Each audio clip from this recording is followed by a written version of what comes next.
Welcome back to Conflicts of Interest. This is episode 855, and today is November 24th, 2025. I'm the host of the show, Kyle Anzalone. A lot of news to get through on today's show. I know I missed the Thursday show last week. I was a little bit under the weather, in no shape to do a show at the end of last week. I am feeling better today, and we are going to jump into it. Just want to remind people to subscribe to the Kyle Anzalone show later today at 4:45 Eastern. I am interviewing Ken Silva on all the latest assassination news. So really important stuff. Very interesting show. Very happy to have Ken back on. And let's roll into what I have today. 8 in 10 Ecuadorian voters reject U.S. military bases. And so you have a situation in Ecuador where you have a government there that's friendly to the United States.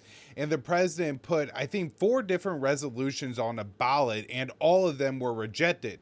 However, the one that was most heavily rejected was allowing the presence of American military bases on Ecuadorian soil.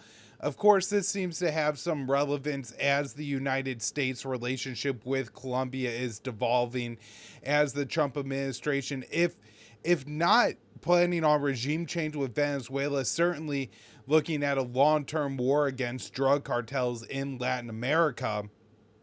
And because of that, having military bases in Ecuador would probably be seen as strategic from the U.S. side. So this to me looks like a loss for the U.S. empire. Next up here, this one I wrote for the Institute on November 17th. Trump says we may be in discussions with Maduro. He has made similar statements since I published this article. One of the interesting things here is we had reporting from the administration back a month or two that Trump had just cut off talks with the Venezuelan government. His personal envoy, Rick Grenell, actually had a very successful trip to Venezuela right after Trump took office. And since, Trump has even said that Maduro was willing to deal on Venezuela's natural resources to allow American companies to extract oil, to mine other resources, and then, of course, I'm sure Venezuela would get a cut, but also the U.S. would get a cut. So if Maduro is willing to deal on very significant issues, it makes almost no sense that we don't currently have a deal. I think one thing this really points to is that Trump, while he likes to parade himself around as the world's ultimate, toughest, and best deal maker, his presidency has shown that he actually can't get deals done.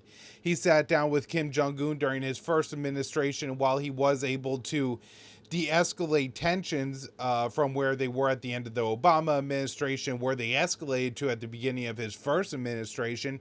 He wasn't able to get a deal done.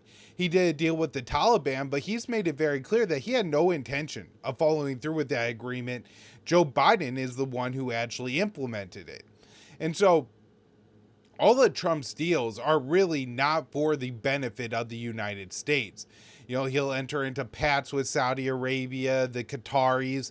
These benefit rich Americans, his personal family and friends, but it doesn't do anything except, entangle the U.S. in new and more problematic alliances all over the world. So he is not an ultimate deal maker. He's not very good at geopolitics, foreign policy, or running a government at all. And we see that essentially every day of his administration.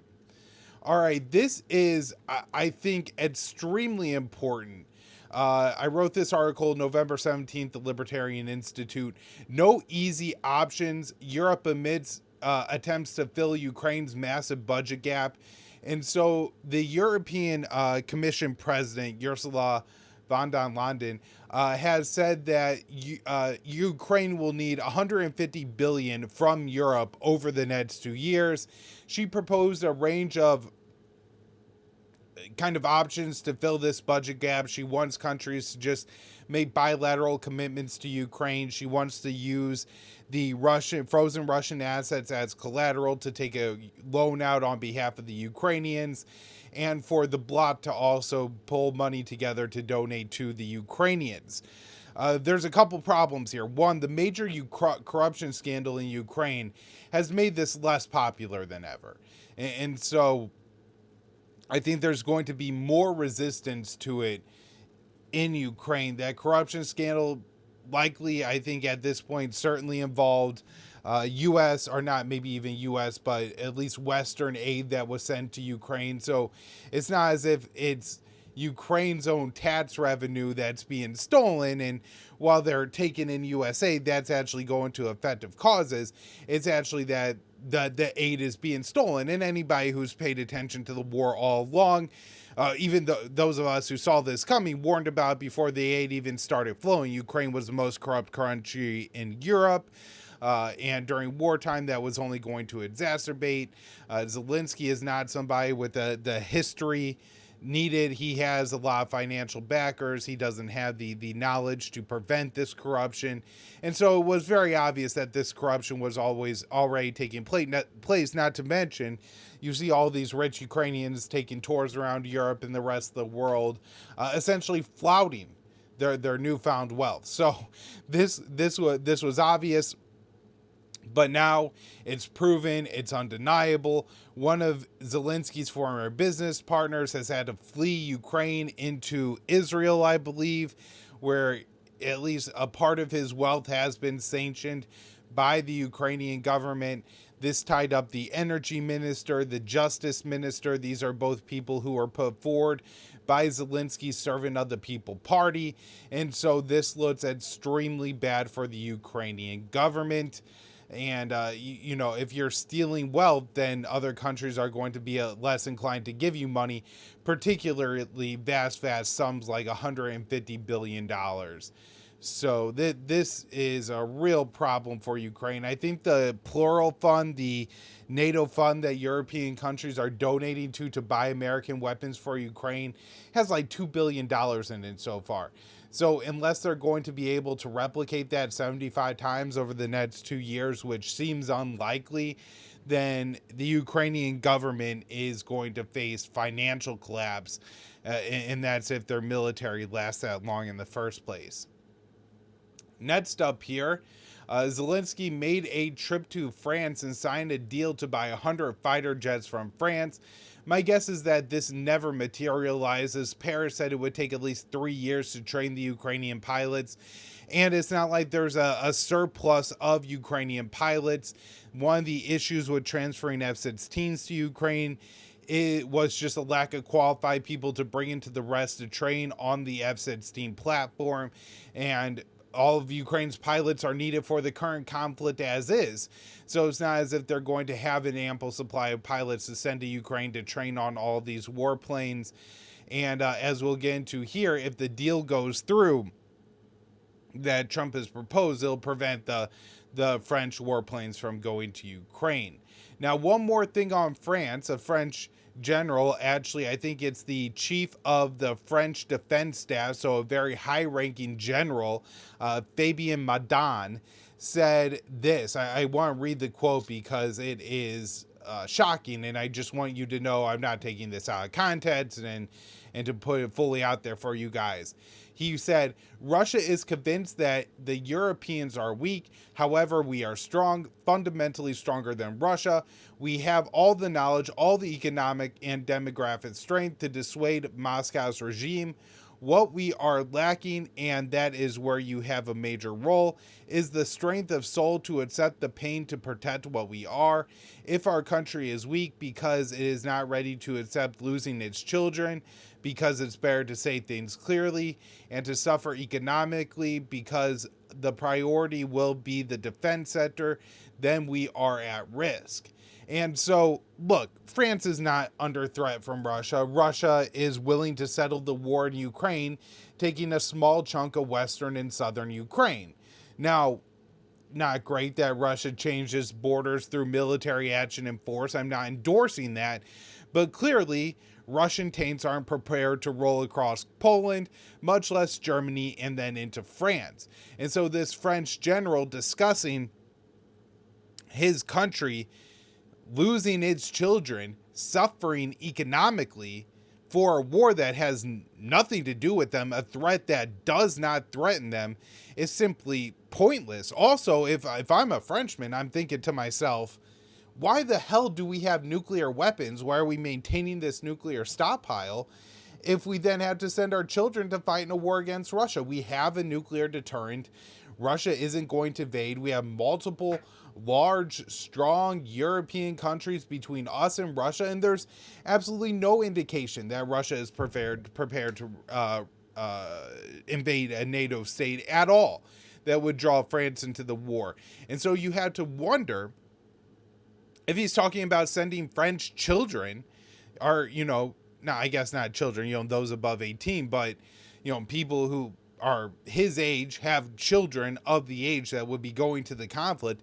He's saying that they need to be prepared to send their children into this conflict, to lose their children, to suffer economically. And obviously this isn't in the best interest of France, and it's just a completely insane thing to say, but it's not an anomaly, right? Like, he's to some degree saying the quiet part out loud. He's saying what many other politicians across Europe have been unwilling to say, but he is speaking to the same policy. He is endorsing the same thing that's going on across the continent, which is we need to fight Russia in Ukraine. Absolute insanity. So this one from Dave DeCamp, November 19th, antiwar.com. Russia confirms Ukraine fired U.S.-provided ATACMS missiles into Russian territory. This is an escalation of the war, and this war is escalating.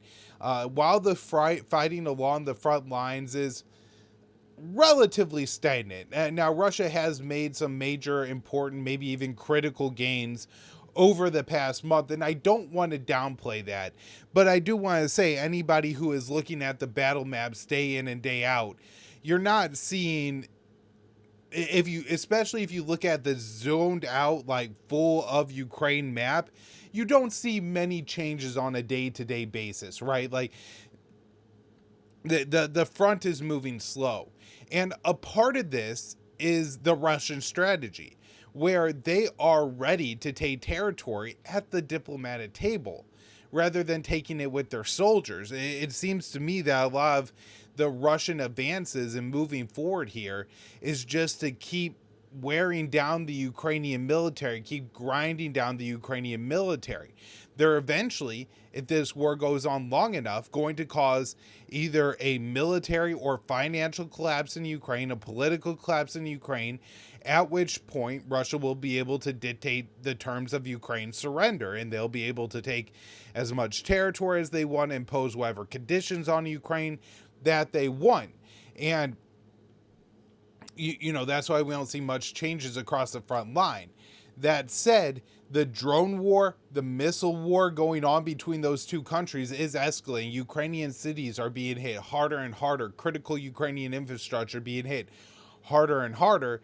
And a part of that is a Russian response to the Ukrainians stepping up the long-range drone attacks inside Russia, the Western countries allowing the ATACMS and the Storm Shadows being used to hit targets inside of Russia. Russia is not going to just take these things on the chin. They're not just going to take a bloody nose. They are going to respond with their own cruelty in response to the West stepping up attacks. So, next up here, late last week, we had this announcement that that President Donald Trump had come up with a 28-point peace plan to end the war in Ukraine. And the points of this peace plan, I thought, sounded fairly workable. Not that 28-point deal was necessarily going to lead to the end of the war. I'm not saying that. But I do think we are probably in a position with that deal where both sides could have made changes to just a point or two, and then that deal could have gotten done. So the security guarantees for Ukraine were probably a little bit too much for Russia to handle. Maybe Russia's territorial demands had to be curbed a little bit, or Ukraine would in some ways be compensated for those territorial concessions. But things like the size of the Ukrainian military, allowed to be 600,000 troops, that's a sizable deterrent force.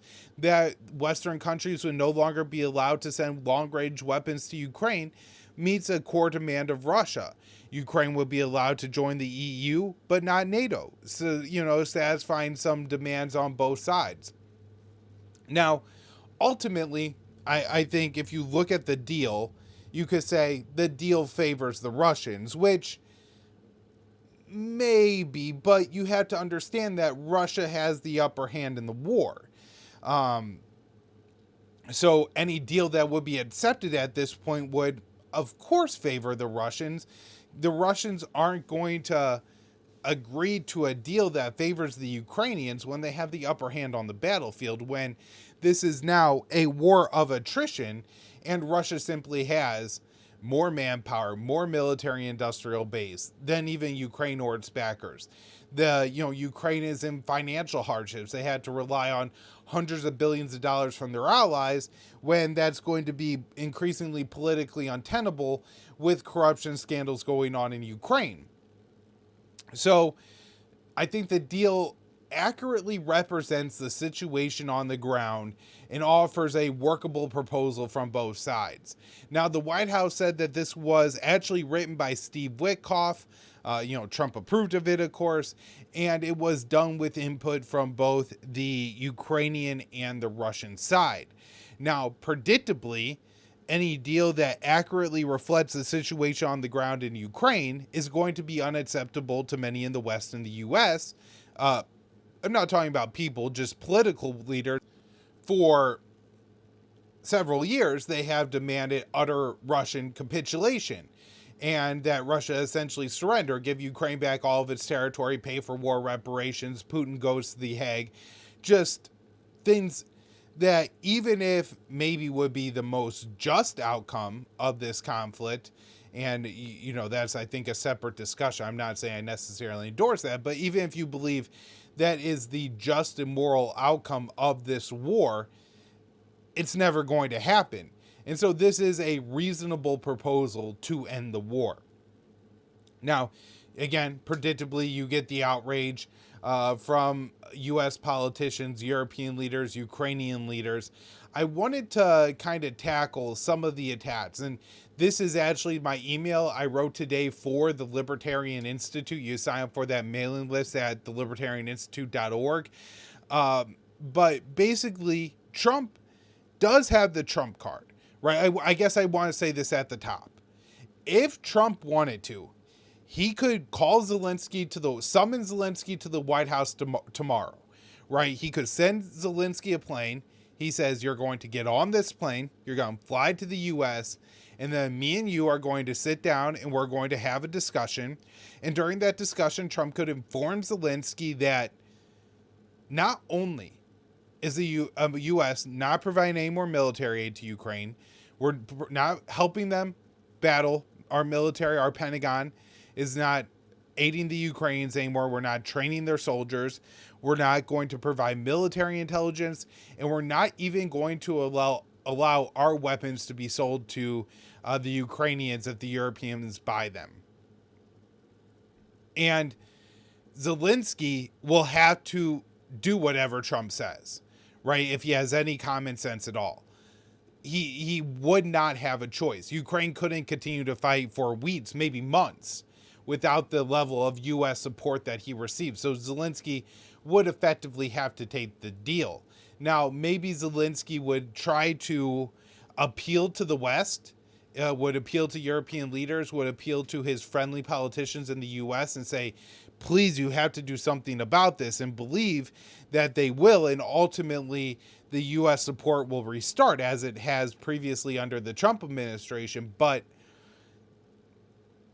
I think Trump could make the point to Zelensky in a way that Zelensky understands that that's not an option, and he could force Zelensky to sign that agreement before he even walks out of the room with Donald Trump.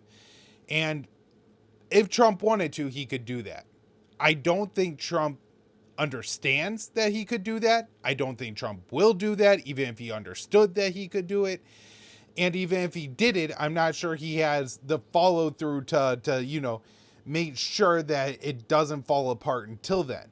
But Trump does have this ability here to end this war. If he stops short of that, he's going to allow the political pressure to build and ruin this agreement. And I think we're already seeing that. So we had three senators, Jean Shaheen, Angus King, and Mike Rounds, Democrat, Independent, and Republican, spoke at a conference, I believe it was in Canada, over the weekend, where they said Marco Rubio told them, so they're saying that Secretary of State National Security Advisor Marco Rubio told three U.S. senators of tripartisan affiliation, I mean, Angus King's essentially a Democrat, but whatever, that the Russians wrote the deal. And Angus King said this happened. It's no surprise. The deal is just a wish list to Russians. Mike Round said it looks like it was written in Russian first. And so Trump is either getting pushback here from within his own party. Senator Mike Rounds in the Senate, you have a senator actually willing to not go to the Washington Post, and the Washington Post report, an unnamed Republican senator said that Marco Rubio said this. Mike Rounds is saying publicly, with his own face in front of a camera, that Marco Rubio told him that Russia wrote Trump's proposal. So either Mike Rounds is lying, which just goes to show the massive pressure campaign that Trump is going to have to face, that a member of his own party would lie about what his national security advisor and secretary of state said, or the senators are telling the truth and Marco Rubio told the senators that Russia wrote the proposal. Either way, it does show that Trump is going to have to really lock down on this one. He's going to have to be willing to go after people like Mike Rounds or Marco Rubio, fire Marco Rubio if he really did do that. The Europeans are also freaking out about this. The Europeans offer their own counter proposal that's basically just, it reverses it, right? Like it's a better deal for the Ukrainians. And then the Ukrainians are going to resist this as well. So unless Trump could really stand tall here, I don't think this deal gets through, but it's maybe possible. All right, next up here, Trump admin approves $100 million arms sale to Ukraine. It's for upgrades and components for the Patriot systems. Now, the Patriot systems are Ukraine's most effective air defense system. However, they are increasingly struggling against Russian missiles. The interception rate of Russian ballistic missiles was down to 37% in September. The percent of drones that are being intercepted, although these, I'm guessing, aren't typically or ever done by Patriot systems, was down to 80%, which meant that about 1,200, I believe, Russian drones got through in October. So Ukrainian air defenses are struggling. Maybe sending upgraded components will help somewhat, but this is just, throwing resources down a losing hole when Trump has a deal on the table that, if he could force it through, would end this war, would extricate the Americans, and then we could, use our arms on rebuilding our own stockpiles that have been depleted by Trump and Biden's commitments to foreign countries like Israel and Ukraine. And by the way, it doesn't say if these will be paid for by U.S. aid or Europeans or the Ukrainians. Unclear on that. The Trump administration has also approved 2 arms sales to Taiwan in less than a week. The arms sales total $1 billion. One of the arms sales is parts for warplanes, including the F-16. The other is for the National Advanced Surface-to-Air Missile System, the NASAMS, and these have been used pretty extensively in Ukraine. Again, my guess is that there's at least some level of intelligence sharing between Russia and China at this point, as the alliance and blots between these two countries have stepped up. Military shelling, joint military intelligence sharing, joint development, maybe some systems or components or things like that.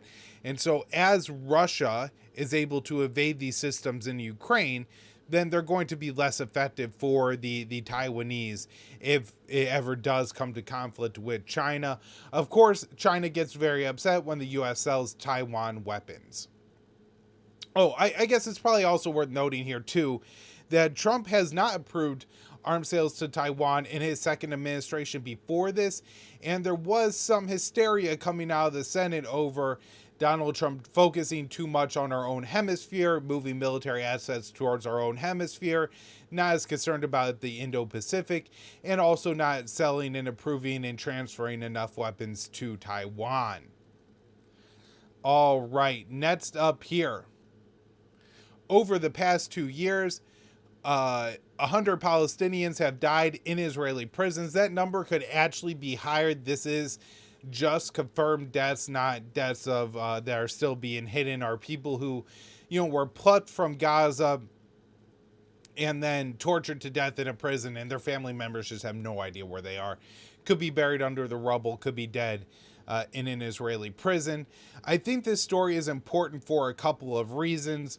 One, such a big deal was made out of the number of Israeli captives held by Hamas that were killed during the Gaza onslaught. And I'm sure some of them, well, definitely some of them, were killed by members of Hamas to prevent Israel from rescuing them. Maybe some died due to deprivation caused by Hamas. Some were killed by Israeli soldiers, either snipers or toxic gas released by Israeli bombs dropped on Gaza, and intentionally so by Tel Aviv. A little bit of an ongoing Hannibal doctrine there, where if the hostages were dead, I think Israel felt they would face less pressure from their populace to be concerned about the lives of the captives as they're pummeling Gaza. But, Hamas has gotten a lot of condemnation over this, and to some extent, rightfully so, right? If you take prisoners of war and then you execute them to prevent them from being rescued, that's a war crime. If you take civilians and you don't give them enough food, that's a war crime, right? These are crimes committed by Hamas. All that being said, people are starving to death in Gaza. People are being killed by bombs and in warfare in Gaza. And so there maybe is some nuance to the conversation when it comes to the deprivation of Israelis in Hamas captivity. Not a lot. I'm not saying it's excusable or anything like that. I'm just saying that you look at the resources they have, it's different. There's an ongoing war zone there, where the Palestinians held in Israel are held in a relatively wealthy country, a country that receives still a lot of aid from the United States and other countries as well, a country that its own people aren't starving to death, and that has the resources to feed, to provide medical care for the Palestinians in their detention, many of whom are also innocent, just like some of the Israelis that were captured by Hamas. Some of them children as well, and yet they are being killed deliberately by the Israelis. And so in a way, any kind of excuse or justification or nuance that you could come up with that would obscure what the Hamas did to the Israelis, you can't, that doesn't exist for the Israelis doing it to the Palestinians.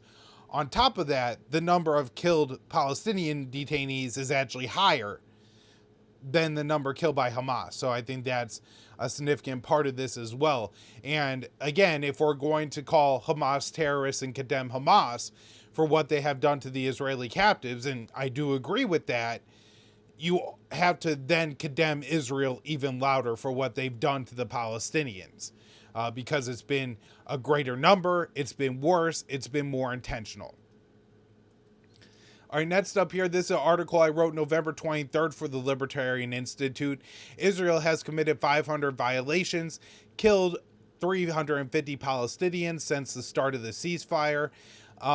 So this is just like my article that I kind of want to go over and give a general update of what was happening in Gaza over the past week. So Israel seems to have stepped up its airstrikes in Gaza over the past week. I think there were multiple days, maybe 3 or 4 days, where over 10 people were killed in the past week alone. This has pushed the death toll up over 350 Palestinians at this point. I think Israel only claimed one real ceasefire violation by Hamas during that period. They said in Khan Yunis there was some kind of incident. Again, like in all these cases, It's hard to tell if Israel is actually fighting against Hamas, if this is actually a Hamas attack on the IDF. There are multiple other armed groups within Gaza. Now, some of those armed groups work with the Israelis, so it makes it somewhat unlikely that they would turn their guns around on the Israelis. But at the same time, if there's a member of the Popular Front whose family has been killed by the Israelis, and now they have a rifle and they see a bunch of Israelis standing over there, maybe they open fire. Like they just let their rage get the best of them. So there's all kinds of possibilities for, what's happening when there's these little incidents of fire in Gaza. But it is clear that Israel is violating the ceasefire every single day. Airstrikes, artillery shelling, and snipers firing on Palestinians that they claim venture too close to Israeli military positions, or what they call the yellow line, which is the line that separates the Palestinians from the IDF in Gaza. Now, the yellow line is Israel controls most of Gaza still. I think it's like 48-52. And in response to the alleged Hamas attack, Israel actually expanded the yellow line further into Gaza City. So this is not a ceasefire. Israel has slowed the rate of slaughter in Gaza somewhat substantially, but this is nowhere near a ceasefire. Israel is violating this ceasefire on a daily basis. They're killing Palestinians on a daily basis. They're continuing to restrict the delivery of aid, food, medicine, new shelters, homes, tents, mattresses, right? You have tons of people in Gaza who are living in tents. They're crammed into this tiny area of the strip. There's now rain going on, so there's a lot of flooding of these tents. People need new tents, new homes after 2 years of this destruction. Israel isn't letting them in.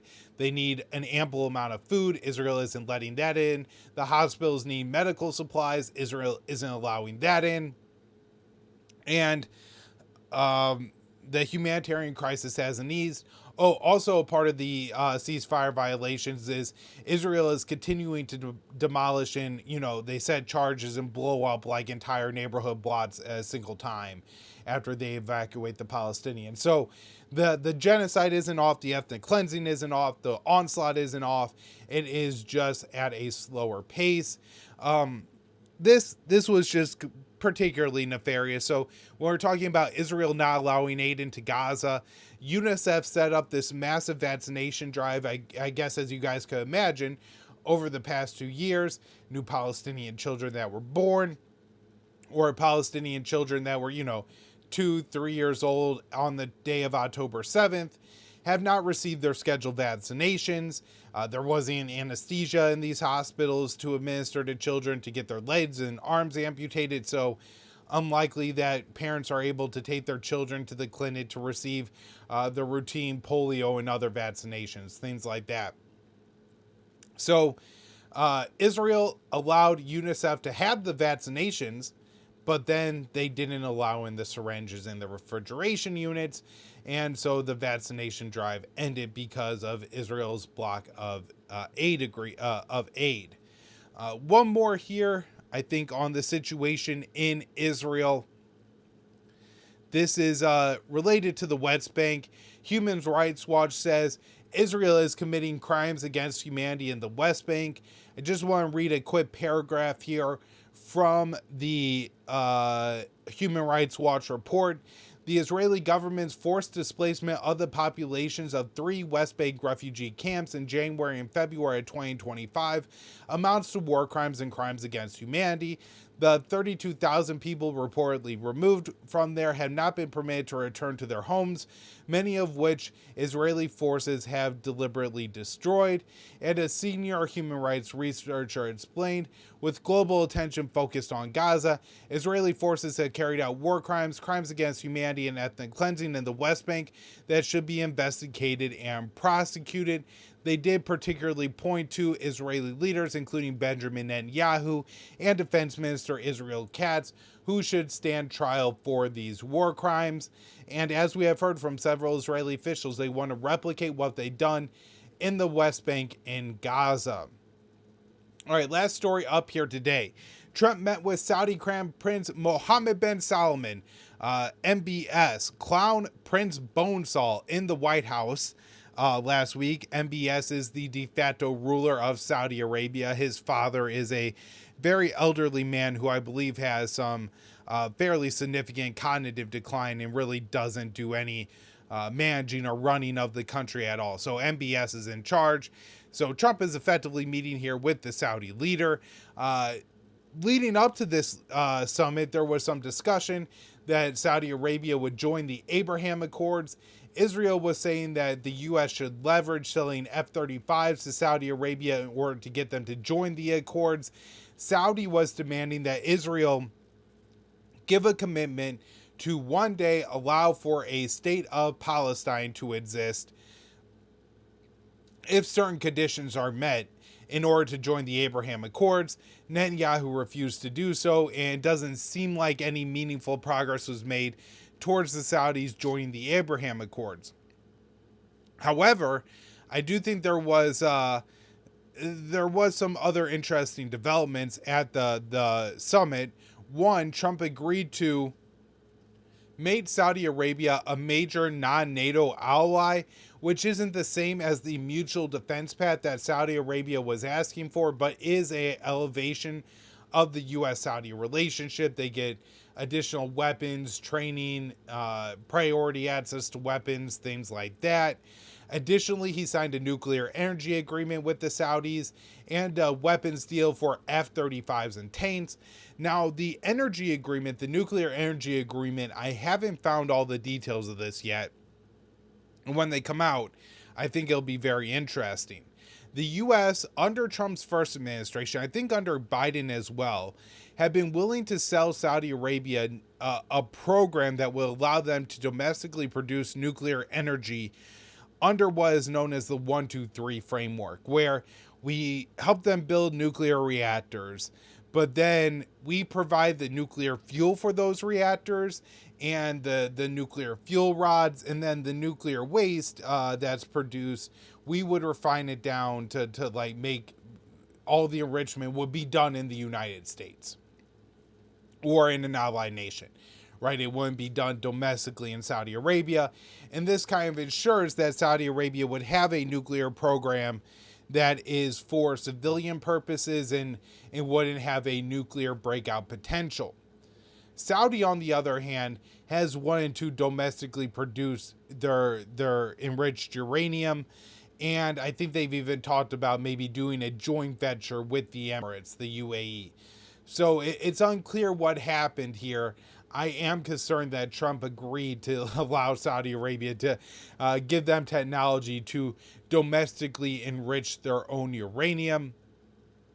And then the deal for F-35s, I think, is important just because it goes to show the Israeli influence and leverage attempting to demand that Trump condition that on Saudi joining the Abraham Accords didn't go through. And again, the belligerence of the Israelis, an American client state, a country that gets $4 billion in aid for the U.S. every year. Now, I don't believe personally that selling F-35s to other countries is good for the United States, helps the United States, boost our economy, or anything like that. But Donald Trump does. Our leaders in Washington do, and some Americans do as well. Now, for Israel, a country that is dependent on the United States, to tell us to not do something that we think is in our best economic interest unless we make a deal that benefits them is simply belligerent and absurd and should never stand, and we should all mock the Israelis for that. Now, one more thing happened at the Trump MBS presser that's worth bringing up. The slain Washington Post journalist Jamal Khashoggi, he was murdered by the Saudis in a Saudi consulate in Turkey in, I want to say 2018. I could be wrong on that date.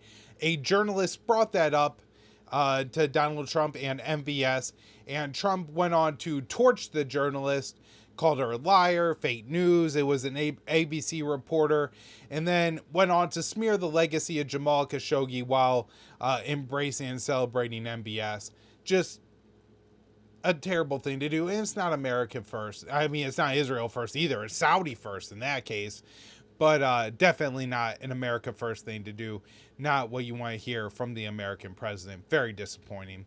All right, that'll wrap it up for the show today. Thank you all so much for tuning in. We'll be back with more. I'm trying to do one more episode, Conflicts of Interest, this week. Not sure if I could get it done with it being the holiday week.